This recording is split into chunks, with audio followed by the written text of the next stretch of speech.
भविष्य के बारे में जानने से पहले आयु के बारे में जानना बड़ा आवश्यक होता है, बहुत प्रयोजनकारी होता है। यदि आयु नहीं है तो आपके सारे प्रयोजन विफल हो जाते हैं। इसीलिए महात्माओं ने कहा है कि पूर्वम आयु परीक्षैव पश्चात लक्षणम उच्यते। पहले आयु का निर्धारण करे, परीक्षण करे, उसके बाद लक्षणों को बताना चाहिए। आयुर्बिना नाराणाम तो लक्षण है किम प्रयोजनम। यदि आयु नहीं है तो किसी के लक्षणों से क्या प्रयोजन है, क्या अर्थ है।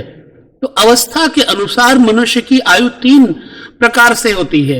एक अल्पायु होती है, दूसरी मध्यम आयु होती है और तीसरी संपूर्ण आयु होती है। अल्पायु क्या है? जो जन्म से शुरू करके 33 वर्ष तक, इसको अल्पायु कहा जाता है। और मध्यम आयु क्या है? 33 वर्ष से 64 वर्ष तक ये मध्यम आयु है। और संपूर्ण आयु क्या है? 65 साल से लेकर 100 साल तक ये संपूर्ण आयु है। अब 100 साल से 120 साल तक की आयु दीर्घायु मानी जाती है। और 120 वर्ष के आगे जितने वर्ष मनुष्य जीवित रहता है उसे विपरीत आयु माना जाता है। तो जन्म कुंडली देख करके आयु का निर्धारण करते समय सर्वप्रथम जन्म कुंडली की ग्रह स्थिति के आधार पर उस जन्म कुंडली के व्यक्ति की अल्प, मध्यम और संपूर्ण आयु का निर्धारण किया जाता है। इस आयु निर्धारण के आधार पर ही जीवन में आने वाली मारक दशाओं का निर्णय किया जाता है। तो फिर किस मारक दशा में कौन सा ग्रह किस रूप में काम करता है, तब निर्णय किया जाता है। देखिए, जन्म लग्न से 8वां स्थान आयु का स्थान होता है। जन्म लग्न से जो तीसरा घर है, ये भी स्थान आयु के रूप में माना जाता है। और 10वां स्थान भी आयु स्थान के रूप में माना जाता है। इसलिए जन्म कुंडली के तीसरे, 8वें और 10वें स्थान आयु स्थान कहे जाते हैं। आयु निर्धारण करते समय 3, 8, 10 स्थानों का विशेष निरीक्षण करना चाहिए। किसी भी भाव का निरीक्षण करते समय उस भाव के लिए जिम्मेदार ग्रह का सर्वप्रथम निरीक्षण करना चाहिए। आयु के लिए जिम्मेदार ग्रह शनि है। जन्म कुंडली में शनि का बल अधिक होना चाहिए, यानी शनि अपने स्थान में या उच्च स्थान में या अपने मित्र क्षेत्र में होना चाहिए। तो उस रूप में होने पर पूर्ण आयु प्राप्त होती है। शनि के नीच स्थान में और शत्रु स्थान में या अन्य पाप ग्रहों के साथ मिलने पर अल्प आयु प्राप्त होगी। बहुत ध्यान से सुनिएगा। तो शनि के सम क्षेत्रों में रहने पर मध्यम आयु प्राप्त होती है। तो जन्म कुंडली में अल्प, मध्यम, पूर्ण आयु कौन सी है, इसका पता लगाते समय नैसर्गिक शुभ ग्रह स्थिति के बारे में तथा नैसर्गिक पाप ग्रह स्थिति के बारे में जानना भी बड़ा जरूरी है। नैसर्गिक शुभ ग्रह किसी भी स्थान के अधिपति होने पर भी केंद्र स्थिति में होने पर आयुर्वृद्धि में साथ देते हैं। और उसी रूप में नैसर्गिक पाप ग्रह अगर केंद्र में है तो आयु छीड़ कर देंगे। वे ग्रह कोणों में रहने पर उससे थोड़ा कम नुकसान पहुंचाते हैं, यानी कि कोण में रहने पर मध्यम आयु प्रदान करते हैं। नैसर्गिक पाप ग्रह विशेष रूप से शनि के तृतीय, अष्टम स्थान में रहने पर आयुर्वृद्धि प्राप्त होती है। पराशर सिद्धांत, बराह मिहिर सिद्धांत और सत्य आचार्य सिद्धांत के अनुसार आयु के बारे में ग्रहों के ऊंचे और नीचे, शत्रु तथा ऋजु और वक्र गुण का निरीक्षण करना भी बहुत जरूरी होता है। इसलिए आयु से संबंधित कुछ विवरण मैं आपको दे रहा हूं, जरा ध्यान से देखिए, सुनिए। नंबर 1, पूर्ण आयु विवरण। आयु की वृद्धि में मदद करने वाले शनि के अष्टम स्थान में रहने पर नैसर्गिक शुभ ग्रह गुरु, शुक्र, चंद्रमा एवं बुध के केंद्र या त्रिकोण में रहने पर तथा अष्टम अधिपति के केंद्र या कोण में रहने पर पूर्ण आयु प्राप्त होती है। फिर से एक बार सुन लीजिए। आयु की वृद्धि में मदद करने वाले शनि के अष्टम स्थान में रहने पर नैसर्गिक शुभ ग्रह जैसे गुरु, शुक्र, चंद्रमा और बुध ये केंद्र या त्रिकोण में रहते हैं और अष्टम अधिपति के केंद्र या कोण में रहने पर पूर्ण आयु प्राप्त होती है। ठीक है। अष्टम अधिपति शनि लाभ स्थान में होने पर, केंद्र और त्रिकोण में शुभ ग्रह के होने से पूर्ण आयु प्राप्त होती है। सूर्य अष्टम अधिपति स्थान में रहते समय केंद्र में गुरु, शुक्र, चंद्र के होने से पूर्ण आयु प्राप्त होती है। अब गुरु अगर अष्टम अधिपति हैं तो, और गुरु अष्टम अधिपति के रूप में स्वक्षेत्र में नैसर्गिक पाप ग्रह लाभ स्थान में और नैसर्गिक शुभ ग्रह केंद्र में रहने से पूर्ण आयु प्राप्त होती है। आयु का ये वो बड़ा महत्वपूर्ण है। रवि और शनि 11वें स्थान में और नैसर्गिक शुभ ग्रह केंद्र में होने से पूर्ण आयु प्राप्त होती है। रवि के दूसरे और छठे स्थान में तथा शनि के एकादश स्थान में रहने पर पूर्ण आयु प्राप्त होगी। इसके अतिरिक्त नैसर्गिक शुभ ग्रह के केंद्र तथा त्रिकोण में रहने पर लाभ स्थान में शुभ ग्रहों के होने से पूर्ण आयु प्राप्त होती है। ठीक है।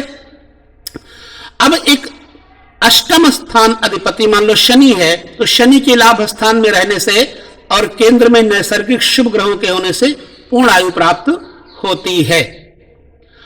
लग्न, भाग्य, राज्य अधिपति तीनों के स्वक्षेत्र में या उच्च स्थान में रहने से पूर्ण आयु प्राप्त होगी। नैसर्गिक शुभ ग्रह के लग्न भाव, भाग्य केंद्र में रहने पर पूर्ण आयु प्राप्त होगी। अच्छा, चलिए ये तो हो गए पूर्ण आयु की बात। अब हम चलते हैं मध्यम आयु की बात करते हैं। देखिए, अष्टमेश और लाभेश नैसर्गिक शुभ ग्रह के भाग्य में या लाभ स्थान में रहने से मध्यम आयु प्राप्त होगी। लग्न के पतियों के परिवर्तन होने से और लग्न में नैसर्गिक शुभ ग्रहों के होने से मध्यम आयु प्राप्त होगी। धनुर्लग्न के लिए अष्टम अधिपति चंद्रमा के स्वक्षेत्र में रहने पर, मान लो धनु लग्न है तो अष्टम अधिपति चंद्रमा हो गया, 3, 9, 3, 4। तो शनि बुध या शनि केतु, शनि गुरु, शनि शुक्र, शनि रवि या शनि मंगल के लाभ स्थान में रहने पर मध्यम आयु प्राप्त होगी। केंद्र में शुभ ग्रहों के होने पर आयु के लिए जिम्मेदारी शनि के 3 और छठे स्थानों में होने पर मध्यम आयु प्राप्त होती है। राज्य में लाभाधिपति तथा लाभ में अष्टमाधिपति के रहने से मध्यम आयु प्राप्त होगी। अष्टम अधिपति नैसर्गिक शुभ ग्रहों के साथ मिलकर एकादश स्थान में होने पर रवि लाभ में तथा नैसर्गिक पाप ग्रह त्रिकोण में होने से मध्यम आयु प्राप्त होगी। ये तो हो गई पूर्ण आयु और मध्यम आयु। अब अल्प आयु के बारे में जरा समझिएगा। केंद्र और कोण में एक भी नैसर्गिक शुभ ग्रहों के ना होने से, नैसर्गिक पाप ग्रह केंद्र एवं त्रिकोण में होने से और चंद्र के लाभ स्थान में रहने पर अल्पायु प्राप्त होगी। नंबर 2, चंद्रमा के नैसर्गिक पाप ग्रह से मिलकर के, चंद्रमा के नैसर्गिक पाप ग्रहों से मिलकर केंद्र में या कोण में रहने पर बाकी ग्रह दुर्बल होने से अल्पायु प्राप्त होगी। नंबर 3, केंद्र और त्रिकोण में नैसर्गिक पाप ग्रहों के होने पर और चंद्रमा के खष्ट या अष्टम में होने से अल्पायु प्राप्त होगी।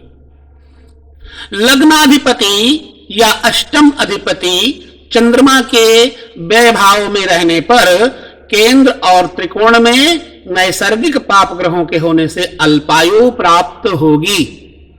नंबर 5, नैसर्गिक शुभ ग्रहों के तृतीय, छठे, 8वें तथा व्यय यानी 12वें घर में रहने पर नैसर्गिक पाप ग्रहों के साथ मिलने पर अल्पायु प्राप्त होगी। बड़ा विचारणीय यह प्रसंग है। अब चलिए, ये हो गई मध्यम आयु, अल्पायु, दीर्घायु की चर्चा। अब मृत्यु संबंधी जानकारी भी कुंडली में होती है। देखिए, जीवन के साथ ही मृत्यु का प्रारंभ हो जाता है। जब भी हम किसी बालक के जन्म पर ज्योतिषी के पास जाते हैं तो पूछते हैं कि भाई बच्चे की आयु ठीक है ना, यानी कि जन्म के साथ मृत्यु लगी है और मृत्यु के साथ जन्म लगा हुआ है, यह सत्य है। इसी संबंध में ज्योतिष कुछ अपनी बातें कहते हैं। मानव के जीवन में मृत्यु अत्यंत महत्व रखती है। ज्योतिष शास्त्रियों ने मृत्यु के बारे में अनेक स्थापनाएं की हैं। अष्टम अधिपति तथा अष्टम स्थान में स्थित ग्रहों से मृत्यु कैसे होगी इसे जाना जा सकता है। थोड़े से ग्रहों के बारे में आपको बताते हैं। जैसे नंबर 1 सूर्य। अब सूर्य अष्टम अधिपति है तो क्या होगा? अग्नि से, उष्ण बुखार से, मूत्र का बंद हो जाना आदि रोगों से पीड़ित होकर के मृत्यु होती है। चलिए चंद्रमा की बात करते हैं। अगर चंद्रमा अष्टम अधिपति है तो जल से संबंधित दुर्घटनाओं अर्थात जल संकट अथवा क्षय, खांसी, फेफड़ों से संबंधित बीमारियों से मृत्यु होती है। अब मंगल अगर अष्टमाधिपति है तो आग की दुर्घटनाएं, व्रण यानी फोड़े फुंसियां, स्फोटक, शस्त्र चिकित्सा, ठीक है, चमड़ी के रोग, वाहनों से प्राप्त होने वाली आकस्मिक दुर्घटनाएं, बस, ट्रेन या हवाई जहाज आदि से ऊंचे प्रदेशों से गिर जाना, जादू टोना पीलिया आदि से मृत्यु प्राप्त होती है। जैसे मंगल अधिपति हुआ अष्टम अधिपति। तो अब आते बुध की तरफ देखते हैं। अगर बुध अष्टमेश है तो बुध कारक बनेगा मृत्यु का। तो मृत्यु कारक बनेगा बुध। तो बुध से क्या होता है? पक्ष आघात, यानी कि जो हम जिसको बोलते हैं कि एक राइट साइड या लेफ्ट साइड का मारा जाना, पक्ष आघात बोलते हैं इसको, है ना। तो पोलियो, नसों की कमजोरी, अंडकोश से संबंधित दोष, विषैले बुखार, अपच आदि के द्वारा मृत्यु प्राप्त होती है यदि बुध अष्टमेश है तो। ठीक है। पैरालाइज बोलते हैं जो पक्षाघात। अब बृहस्पति अगर अष्टमाधिपति है तो आकस्मिक हृदय संबंधी रोग, बुखार, शारीरिक दुर्बलता आदि के कारण मृत्यु होती है। शुक्र अगर अष्टमाधिपति है तो यौन से संबंधित बीमारियां, मूत्र से संबंधित व्याधियां, श्लेष्म व्याधियों से संबंधित, भूख और उदर से संबंधित रोगों से मृत्यु होती है। अब शनि के बारे बताते हैं। शनि से वात रोग, व्रण, विषैले बुखार, दीर्घकालीन बुखारों से मृत्यु होती है। तो इसी प्रकार जन्म लग्न की अष्टम राशि के अनुसार मृत्यु संबंधी विचार भी होता है।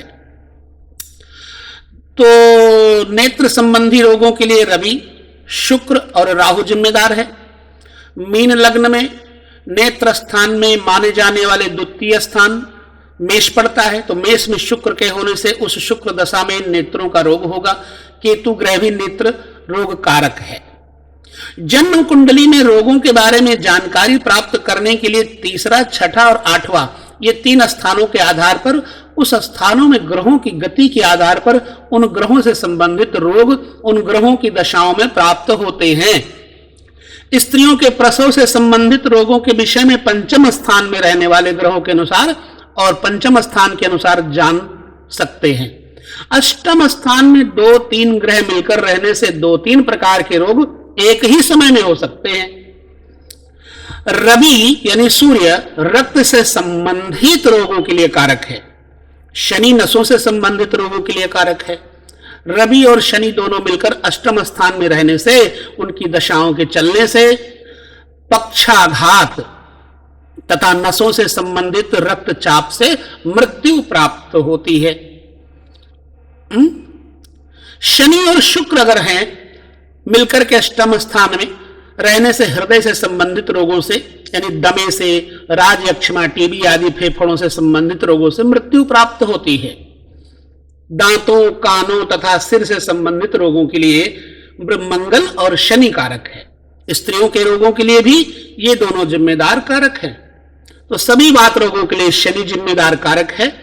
बांझपन के लिए शनि, मंगल, शुक्र, बुध जिम्मेदार कारक ग्रह हैं। और ग्रहों की वक्र गति और उनके परिणाम क्या होते हैं जैसे 9 ग्रहों में रवि और चंद्रमा वक्र गति से गमन नहीं करते कभी भी, यानी उल्टा नहीं चलते, वे हमेशा सीधे चलते हैं। छाया स्वरूप माने जाने वाले राहु और केतु हमेशा वक्र गति से ही चलते हैं। तो मंगल, गुरु, शनि, बुध, शुक्र, ये 5 ग्रह वक्र गति से भी चलते हैं। ग्रहों के वक्र गमन से शुभ फल होंगे या अशुभ, इस संदर्भ में शास्त्रकारों में एक मत नहीं है। कुछ शास्त्रों के अनुसार ग्रहों के वक्र गमन से विशेष शुभ परिणाम होंगे और कुछ के अनुसार ग्रहों के वक्र गमन से अधिक अशुभ परिणाम होंगे। होरासार नामक ग्रंथ में वक्र ग्रहों के उच्च स्थान में रहने से शुभ फल होंगे, ऐसा कहा गया है।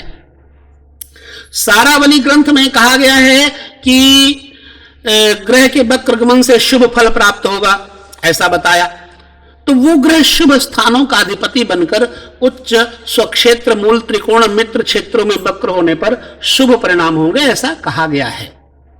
तो अलग अलग शास्त्रों ने अलग अलग मत दिए हैं, परंतु यहां पर जो मैंने मत दिया है वो मूल रूप से अल्पायु, पूर्ण आयु और मध्यम आयु तथा दीर्घायु की चर्चा मैंने की। और ये सबसे पहले जरूरी है कि आप किसी के भविष्य के बारे में कुछ बताते हैं तो सबसे पहले यही नियम है कि भाई उस आदमी की आयु होगी तभी उसका भविष्य, राज, योग इत्यादि भोग सकेगा। इसलिए सबसे पहले आयु का निर्धारण करना आवश्यक है। तो इस संदर्भ में, इस चर्चा में मैंने यहां तक बात की। आप अपने बारे में जो जानना चाहते हैं हमें जरूर बताएं। यहीं पर लेते हैं विदा, अगले प्रकरण में पुनः मिलेंगे। तब तक के लिए ओम नमो नारायण, जय सिया राम आप सभी को।